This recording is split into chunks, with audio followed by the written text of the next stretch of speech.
काश बेटी की विदाई के वक्त मैंने ये नहीं कहा होता। ये क्या हाल बना रखा है बेटा, तुम इस घर की छोटी बहू हो, कोई नौकरानी नहीं। अपने आप को आईने में देखा है तुमने? वॉकर पर चलकर तुम सारे काम निपटा रही हो। मनोज जी ने अचरज कर बोला, पापा, अपने घर का काम करने से कोई नौकरानी नहीं हो जाता। मेरा ससुराल संयुक्त परिवार है।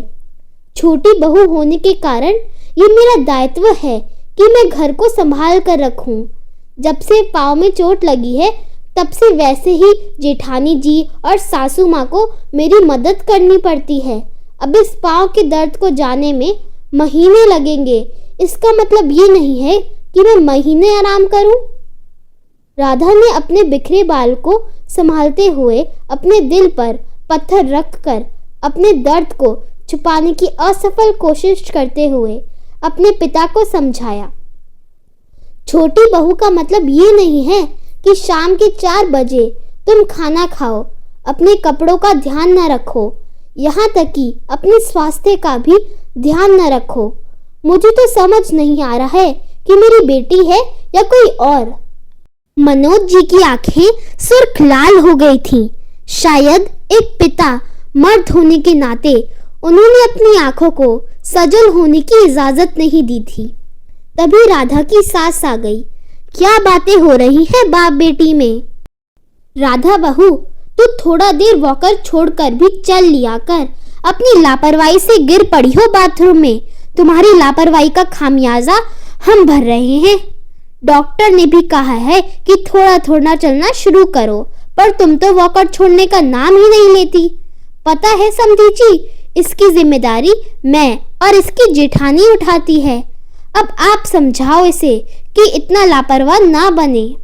राधा की सास ने नाराजगी जाहिर की और वहां से चली गई। मनोज जी अपनी मंझली बेटी राधा के ससुराल आए हुए थे। 2 साल पहले राधा की शादी एक संपन्न परिवार में उन्होंने की थी। राधा की बड़ी बहन का विवाह कुछ महीनों में ही टूट गया था, इसलिए मनोज जी ने राधा का विवाह बहुत सोच समझकर और जांच परख कर किया था। राधा के ससुराल वाले शहर के बेहद संपन्न और प्रतिष्ठित परिवारों में से एक थे। विवाह के बाद मनोज जी भी राधा की तरफ से निश्चिंत और उसकी खुशी के प्रति आश्वस्त हो गए। कुछ दिनों बाद अपनी तीसरी आखिरी बेटी के वर की तलाश में जुट गए। राधा ने भी कभी फोन कर या कभी मिलने पर अपने ससुराल की किसी समस्या का जिक्र नहीं किया। इतने दिनों में एक बार सिर्फ मायका आने पर अपनी हालत छुपाकर रखी। मायके के लोगों को उसकी चुप्पी में उसकी संपन्नता नजर आई। आज मनोज जी तीसरी बेटी के रिश्ते के सिलसिले में राधा के शहर किसी लड़के वर से मुलाकात करने आए थे। शहर आने के बाद वे राधा से मिलने उसे बिन बताए उसके ससुराल पहुंच गए। वहां पहुंचकर वे राधा को पहचान नहीं पाए। पाँव में गरम पट्टी बंधी अस्त व्यस्त राधा वॉकर के सहारे खड़ी होकर रसोई में कुछ बना रही थी। मनोज जी राधा की सासू माँ की बातें सुनकर हतप्रभ थे। उनकी पढ़ी लिखी समझदार बेटी के इस हालत पर भी उसकी सास उसको ताना दे रही है। राधा को दर्द है तभी तो वॉकर पर चल रही है। बाथरूम में गिरना एक दुर्घटना है, ना कि लापरवाही। बेटा, डॉक्टर ने तुम्हें आराम करने को नहीं कहा है क्या? और जब रसोई तुम संभाल रही हो तो किस काम की बात तुम्हारी सासू माँ कर रही है, जिसे उन्हें और तुम्हारी जेठानी जी को करना होता है। मनोज जी ने राधा के सिर पर हाथ रखकर बोला, डॉक्टर ने मुझे बेड रेस्ट बोला है पापा, पर सासू माँ मुझे आराम करने नहीं देती। मेरी जेठानी और सासू माँ अपना खुद का काम खुद कर रही हैं, क्योंकि मैं उनका काम करने में असमर्थ हूँ। ज्यादा देर खड़े होने से मेरा दर्द बढ़ जाता है। मेरा विवाह होकर आने की अगली सुबह से ही पूरे घर की जिम्मेदारी मुझ पर लाद दी गई है। नौकर को हटा लिया गया है और कहा गया है कि मुझे कौन सा नौकर की आदत है। मैं छोटी बहू नहीं, इस घर की 24 घंटे की कामवाली बनकर आई हूँ। मुझे हर बात पर छोटे परिवार से होने का ताना दिया जाता है। राधा अपने पिता के आगे ज्यादा देर कठोर ना बन पाई। उसका धैर्य टूट गया और उसने सच्चाई बता दिया। बेटी के दर्द से मनोज जी भी रो पड़े और बोले, एक बार बताया तो होता बेटा कि तुम्हारी ये हालत है। मैं तो तुम्हारी संपन्नता से खुश था।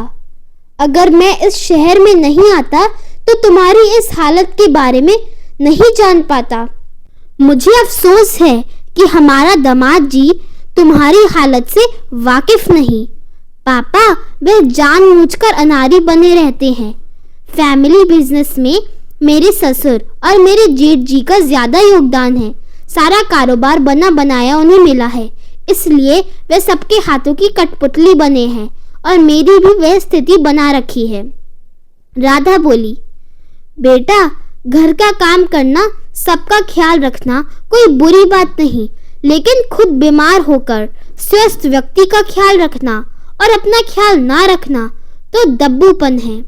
इतनी बड़ी बात को तूने हमें क्यों नहीं बताया? ये तो घरेलू हिंसा है। मनोज जी ने दुख से कहा। पापा, दीदी के तलाक के बाद आपने उसके टूटे रिश्ते की वजह दीदी को बताया। उसकी हर बात को आपने गलत ठहराया। आपने जानने की कोशिश भी नहीं की कि उसने जीजू से क्यों रिश्ता तोड़ा। जब मेरी शादी होने वाली थी तो मुझे भी आपने और माँ ने सिर्फ रिश्ते को निभाने का ज्ञान दिया। कभी ये नहीं बताया कि मुझे गलत के खिलाफ आवाज उठानी चाहिए। मुझे अभी भी याद है, विदाई के वक्त भी आपने ये कहा था, तेरा घर बसना चाहिए, तेरी दीदी की तरह तू वापस नहीं आना, वरना तेरे पापा ये सदमा बर्दाश्त नहीं कर पाएंगे। मैंने भी अपनी जिंदगी के दुखों को अपनी किस्मत मान ली।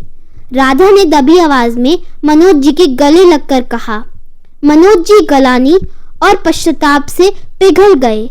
उन्हें अफसोस होने लगा, काश वे अपनी बेटी को सही गलत चुनने की शिक्षा देते। काश वे अपनी बड़ी बेटी की तलाक की वजह अपनी बेटी को नहीं मानते। काश काश उसकी बात सुनते। काश। क्या हुआ समधी जी, आपने चाय नहीं पी क्या? चीनी वीनी डाली है कि नहीं आपकी बेटी ने? आजकल खोई खोई सी रहती है। राधा की सास फिर से ताना मारने लगी। समधन जी, मेरी बेटी अपने सूजे पांव लेकर काम कर रही है, वह भी वॉकर पे। क्या ये आपको दिखाई नहीं देता? घर के नौकर चाकर कहाँ गए? जब राधा का रिश्ता लाया तो आपने कहा था घर में नौकर चाकर भरे हैं। कहाँ गए सबके सब? मनोज जी चिल्ला पड़े। उनकी आवाज से घर के और सदस्य भी बाहर आ गए। मनोज जी ने रुद्र रूप में कहा, आप लड़की के पिता होकर इतनी तेज आवाज में कैसे बोल सकते हैं? ये हमारा घर है, आपका कबाड़ खाना नहीं। राधा की सास बोली, आपकी बहू उसी कबाड़ खाने में वापस जा रही है। मुझे आज इसकी हालत पता लगी। आप लोगों की मानवता कहाँ चली गई है? डॉक्टर ने इसे बेड रेस्ट बोला है और आप लोग इसे वॉकर देकर काम करवा रहे हैं। आज ही पुलिस स्टेशन जाकर आपकी कंप्लेंट डालता हूँ। अपनी बेटी को अपने साथ ले जा रहा हूँ। यह बोलकर मनोज जी ने राधा का हाथ पकड़ा और धीरे धीरे उसे लेकर दरवाजे से निकल गए। राधा की जेठानी को ठंड में पसीना आ रहा था। उसके जेठ जल्दी जल्दी शहर के आईजी को फोन मिला रहे थे। सासू माँ भागकर भगवान के कमरे में जाकर बैठ गई थी और माफी की गुहार कर रही थी। राधा के पिता के इस रूप की उन्होंने कल्पना भी नहीं की थी। आने वाले खतरे की घंटी से पूरा परिवार थरथरा रहा था और सोच रहा था, काश उन्होंने राधा के साथ ऐसा व्यवहार ना किया होता, क्योंकि गलती करने वाले को भी ये पता होता है कि उसका ये कृत्य गलत है, परंतु एहसास तभी होता है जब कोई उसकी गलती का एहसास उसे करवाता है।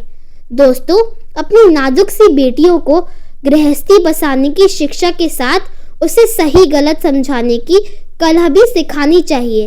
ये कोमल कली कहीं तूफानों के थपेड़ों को अपना भाग्य ना मान ले। बेटियों का विवाह उपरांत पराया ना करें, बल्कि उन्हें पहले से भी ज्यादा अपनापन दे, ताकि वे अपने दुख दर्द को आपको बेहिचक बताएं। बेटियों के ससुराल में ज़रूरत से ज़्यादा दखल अंदाजी सही नहीं, पर ज़रूरत से ज़्यादा उसके ससुराल पर भरोसा भी सही नहीं। आपको क्या लगता है कि राधा के पिताजी ने सही किया? कमेंट में अपनी राय दीजिए। अगर ये वीडियो पसंद आई तो इस वीडियो को लाइक करें, चैनल को सब्सक्राइब करें। धन्यवाद।